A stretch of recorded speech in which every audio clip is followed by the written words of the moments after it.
oh ini tergolong nasi, yang ini tergolong lauk gitu, dari sisi kandungannya. Ya.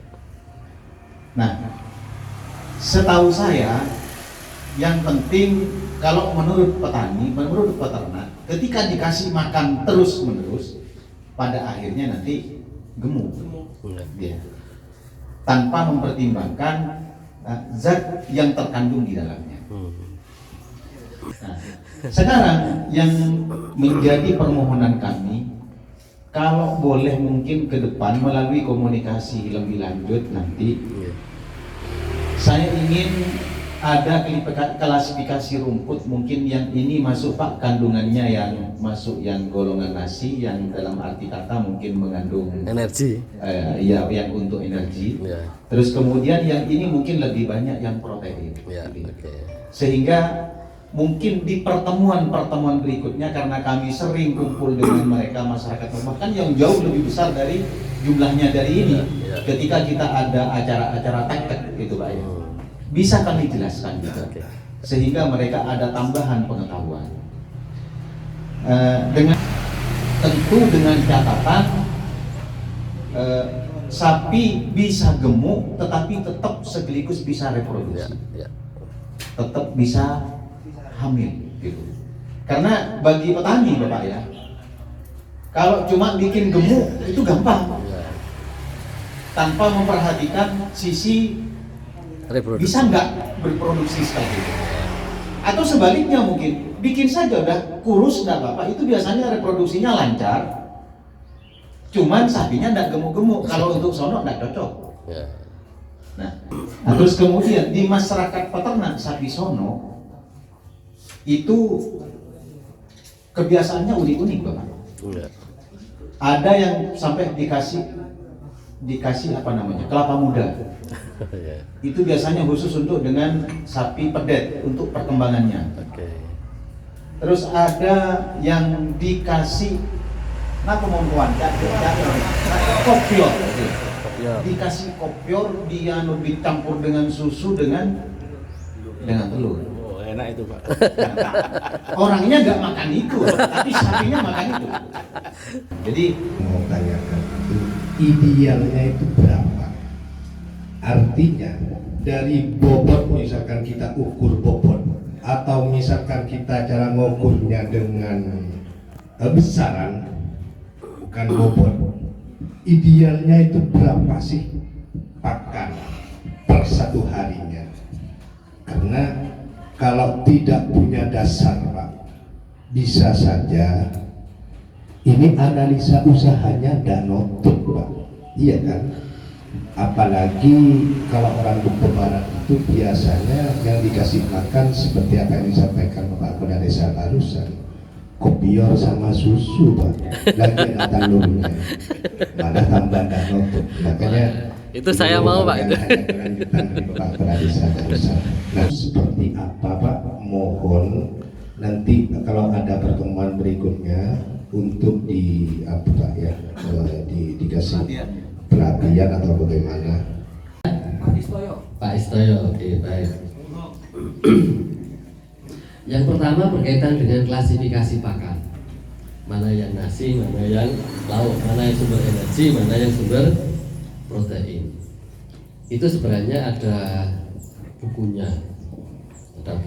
Tapi kalau Bapak ingin mendapatkan secara singkatnya, cara mudahnya sudah berkaitan dengan sumber pakannya. Tapi itu juga memang perlu tahu juga kan. Artinya misalnya di depan itu ada apa itu, glirisida atau kean itu, saya nggak begitu jelas. Glirisida itu atau kalau itu sejenis indigo vera, sama-sama apa namanya legium atau kacang-kacangan, itu jenisnya lauk. Kenapa? Karena proteinnya hampir pasti di atas 17%. 20%, 23%, bahkan ada yang sampai 29%. Itu berarti lauk. Dan itu alusan Pak, termasuk alusan. Meskipun hijauan, tapi itu sumber protein. Sedangkan kalau bapak-bapak memberikan jerami padi, jerami jagung, terus apalagi rumput gajah, rumput lapangan, rumput, odot, itu semua adalah nasi sumber energi. Karena proteinnya hanya sekitar 10% atau di bawah 10%. Dan positif thinking saya, berpikir positif saya, ketika bapak-bapak memberikan sapi itu dengan telur, dengan susu, itu karena boleh jadi pakan yang lain yang diberikan itu berupa jerami. Kalau jerami itu proteinnya hanya sekitar 4%, Pak. Sehingga itu rendah.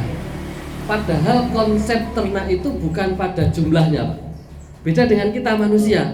Kita tuh biasanya makan sampai kenyang atau wareg.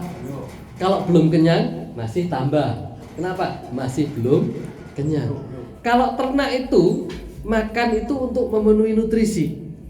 Jadi belum tentu equal atau setara dengan jumlah. Boleh jadi ternak itu hanya makan sedikit tapi sudah cukup nutrisinya, dia akan berhenti makan. Kalau dia dikasih pakan dengan kualitas rendah, dia akan makan banyak karena kebutuhan nutrisinya belum terpenuhi.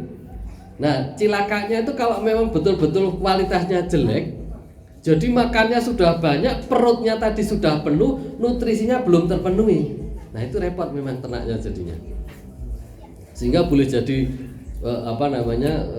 gemuk, penuh, tetapi sebenarnya nutrisinya kurang. Oleh karena itu tadi sampaikan Pak Kle pun pernah melihat sapi dikasih masakan sedikit cukup, karena nutrisinya banyak, nutrisinya tinggi, dia terpenuhi. Dan itu pilihan, memang perlu pengetahuan. Dan itu tidak mungkin saya sampaikan sekarang dalam waktu 5 menit. Itu perlu. Kalau ke lapangan saya tunjukkan, Pak, ini saya tunjukkan. Atau kalau bapak-bapak pengen dapat buku, lihat buku. Tapi kalau itu juga belum tentu tahu mengidentifikasi ini yang mana.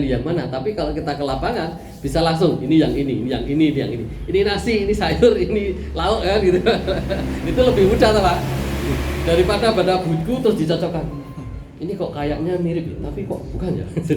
Karena kadang-kadang buku itu juga sudah berusaha semaksimal mungkin dikopi, dipoto, diprint, tapi kadang-kadang nggak lengkap. Karena pas potret mungkin pas lagi tidak berbunga. Nah, padahal itu ketika kita ke lapangan pas berbunga, kok ada bunganya ya? Kok beda dengan yang di buku? Jadi itu salah satu kelemahan.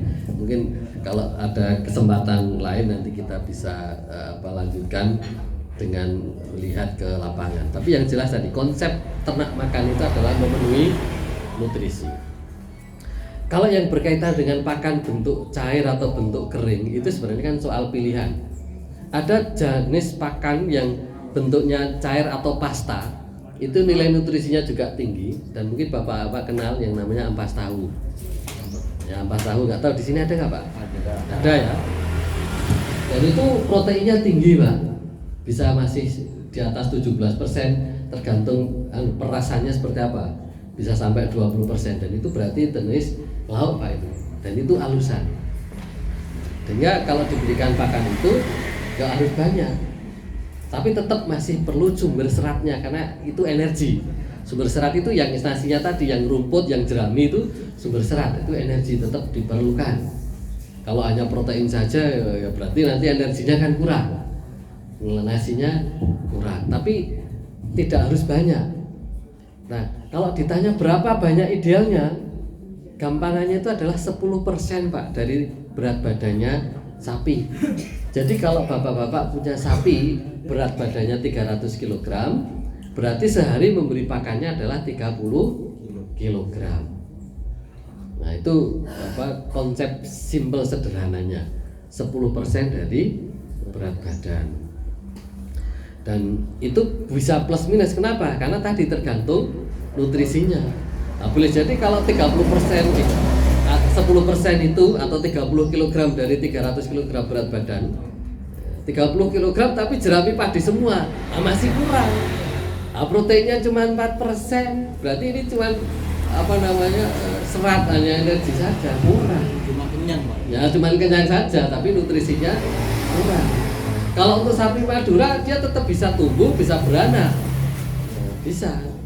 Tapi kalau sapi limusin, wah itu pasti masalah itu, Pak.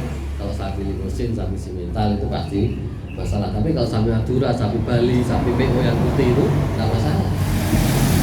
Karena karena tingkat ketahanannya terhadap pakan yang rendah itu lebih bagus kalau sapi Madura, sapi Bali sama PO dibanding kalau sapi Limousin dan Simental. Terus kemudian seperti yang sudah dijelaskan juga tadi, ada alternatif lain. Ada yang saya lihat di pakan Limousin itu Bapak ya, itu ada yang hanya dikasih satu ember Pak ya istilahnya mungkin, itu sudah cukup. Padahal dia makannya kan luar biasa. Nah, kalau bisa ini diimplementasikan ke sapi sono, mungkin yang makannya sedikit tapi bisa gemuk, nah kan ini kesehatan. Sehingga karena sakoni kan tentu dengan apa namanya, setelah nanti kita pelajari kandungannya, nanti yang mengandung kira-kira mengarah ke protein yang mana, yang ke energi itu yang mana, mungkin itu. Sehingga dua-duanya dapat terpenuhi dan bisa gemuk, itu harapan. Terus selain memang dari keringan itu sendiri Pak, sebetulnya di sini kalau dikaitkan dengan desa Demung Barat sendiri Pak, ini kan arealnya Tegal Pak, bukan sawah. Jadi kalau musim kemarau memang agak sulit. Yang ada hijauan itu hanya daunnya kelapa saja Pak. Untuk lain-lainnya itu sudah kering semua. Nah, oleh karena itu kami mohon dengan hormat kepada Bapak nanti ke depannya agar kami ini diberi ilmu. Terus kemudian kalau pakan keringan itu sebenarnya kalau nanti dicampur menjadi namanya konsentrat. Itu campuran sudah kalau konsentrat itu. Ada energinya, ada proteinnya. Jadi ada nasinya, ada lauknya, tapi sudah jadi satu. Sehingga kalau itu diberikan, boleh jadi memang tidak perlu yang lain. Saya contohnya, saya punya peternakan domba Pak di Jogja, kapasitasnya 200 ekor. Bahkan saya tidak pernah ngasih pakan rumput hijau Pak, tapi saya berikan pakannya keringan semua. Tapi kan itu sudah campuran, sehingga secara nutrisi sudah terpenuhi. Ada lauknya, ada nasinya, ada sumber energinya, ada sumber proteinnya. Campuran itu apa saja? Semakin banyak jenis campurannya semakin baik. Nah, tergantung di sini apa ada apanya. Dan memang kita perlu tadi mengidentifikasi ini mana yang sumber protein, mana yang sumber energi. Contoh kalau misalnya di sini ada kacang hijau, tahu ya Pak kacang hijau ya? Nggak tahu namanya mungkin sama juga. Atak. Itu kan baik jeraminya maupun kulit kacangnya setelah diambil isinya itu sebenarnya bisa digiling untuk menjadi sumber pakan kering, termasuk kulit kacang tanah dan seterusnya itu juga bisa. Sama kalau bapak-bapak punya jagung, kan ada janggal jagung, itu juga bisa digiling untuk menjadi nasinya, sumber energinya. Tapi harus digiling Pak, karena kalau nggak digiling gimana nyampurnya? Mosok kerudungan janggal jagung tidak, ya nggak campur kan? Supaya bisa campur digiling. Terus apa lagi? Katul. Terus apa lagi? Yang ada di sini misalnya. Mau daun, misalnya daun turi, dikeringkan atau langsung digiling, dicampur. Nah, itu nanti ketemunya pakan kering. Kalau daunnya basah memang harus dikeringkan dulu. Kenapa? Supaya awet. Karena tadi untuk antisipasi kalau pas musim kemarau susah pakan. Kalau basah ya nanti kan rusak Pak. Tapi kalau kering, kalau menurut kadar air setidaknya 15%, yaitu kalau dilihat kan dipatahkan itu kan ketahuan. Nah itu nanti bisa disimpan untuk nanti pas saat musim kemarau. Nah sehingga pakan basah atau pakan kering kita tinggal mau model apa? Model yang campur-campur atau model yang pakan tunggal, pakan sendiri. Tapi kita memang perlu tahu Pak, mana yang sumber protein, mana yang sumber energi. Sehingga kalau kita paham seperti itu, boleh jadi nanti bapak-bapak nggak perlu lagi meramu dengan telur dicampur kopior, campur susu Pak. Itu untuk pemiliknya saja Pak. Saya juga mau tuh Pak. Sudah gembira. Kopior kawan jadi sudah gembira. Karena itu kan tadi sebenarnya kan konsepnya itu lauk atau sumber protein. Untuk manusia jadi lauk, untuk ternak juga jadi lauk. Cuman masalahnya tadi sudah saya sampaikan, kalau itu masuk ke dalam rumen yang babatnya itu akan hanya diekstrak menjadi amonia dan disusun ulang menjadi protein. Jadi sama juga dengan kalau bapak-bapak memberikan ternak itu dengan daun duri atau daun kelor, dipecah dulu jadi amonia baru disusun menjadi protein. Nah daripada begitu kan mending dikasih kelor saja. Harganya kan lebih mahal telur daripada kelornya. Mudah-mudahan itu sudah menjawab. Kayaknya tadi sudah saya sampaikan semuanya.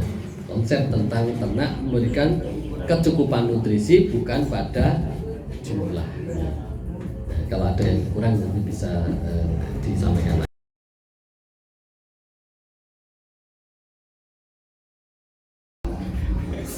Untuk ke peternak sapi dan sapi sono, bisa enggak sih mengentaskan orang peternak sapi sono, kira-kira bisa enggak sih menjadi wisata di wilayah Pantura? Itu saja. Saya mohon ya. Ini menjadi objek wisata yang jauh lebih bisa menghasilkan income bagi kita, bisa mendatangkan income bagi kita. Yang termuka melalui komunikasi kerjasama yang sudah berjalan antara UTM dengan masyarakat peternak sapi sono, yang dalam hal ini rupanya juga mendapat tanggapan positif juga dari pemerintah Kabupaten Mamakasan, khususnya di dinas peternakan. Jadi kantor manter muka kore kebingkeng kadito manter kemarin. Dan kuliah masih ingat betul beberapa bulan yang lalu ketika kasus PMK Marba di tengah-tengah kehidupan peternak, rupanya sekeja peternak panik dan bahkan mungkin secara ekonomis banyak yang dirugikan dengan sampai jutaan, bahkan puluhan atau bahkan mungkin sampai ratusan juta. Karena yang semula sapinya sudah pernah ditawar sampai 100 juta lebih, hanya dijual mungkin hanya 4 juta, 2 juta, bahkan yang ada yang cuma 600.000 kemarin itu Bapak, satu ekor. Sehingga dengan demikian para penggemar sapi sono ini dengan risiko yang sangat tinggi tetap berinisiatif untuk mengadakan event-event sekalipun pada saat PMK sekalipun. Tujuannya tidak ada lain agar perputaran perekonomian yang melalui sapi sono ini tetap jalan. Karena tidak hanya peternaknya, pedagangnya, peternaknya, dan bahkan mungkin orang-orang yang ada hubungannya dengan pemasaran sapi sono, semuanya menjadi sepi dan bukan pun sepi, lemes sampai lemes. Dan yang lebih mengerikan lagi, barangnya sangat tak yargoi, sangat tidak ada harganya secara ekonomis.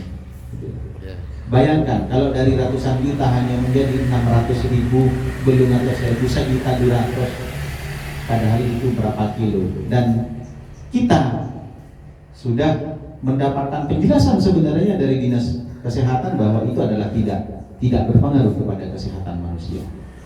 Melalui tokoh-tokoh ini kami juga bergerak bagaimana merubah mindset yang ada di petani kita, yang ada di masyarakat kita, agar kita juga menjadi mau terhadap daging sapi, sehingga perputaran ini bisa kembali pulih. Jadi itu mungkin beberapa hal dan upaya yang sudah kita laksanakan pada saat kami menghadapi PMK. Kemudian yang paling terakhir, seperti yang sudah kami sampaikan di awal, kami berharap banyak sebetulnya dengan bapak-bapak ini untuk bisa memberikan kontribusi, memberikan masukan kepada kami agar ini, kegiatan sapi sono ini nanti menjadi salah satu objek wisata yang semakin dilirik, semakin diminati, semakin menjadi perhatian oleh masyarakat, lebih khusus lagi yang dari luar, Karena masyarakat Madura pola tahu sawana boleh bagian sampai sono pola begini, karena sudah terbiasa kita ketemu setiap hari dengan kegiatan-kegiatan yang ada kaitannya dengan sapi sono. Jadi wanita pala masyarakat internasional barangkali kadito yang bisa mendatangkan income, bisa mendatangkan penghasilan baru bagi kita. Itu tentunya berharap.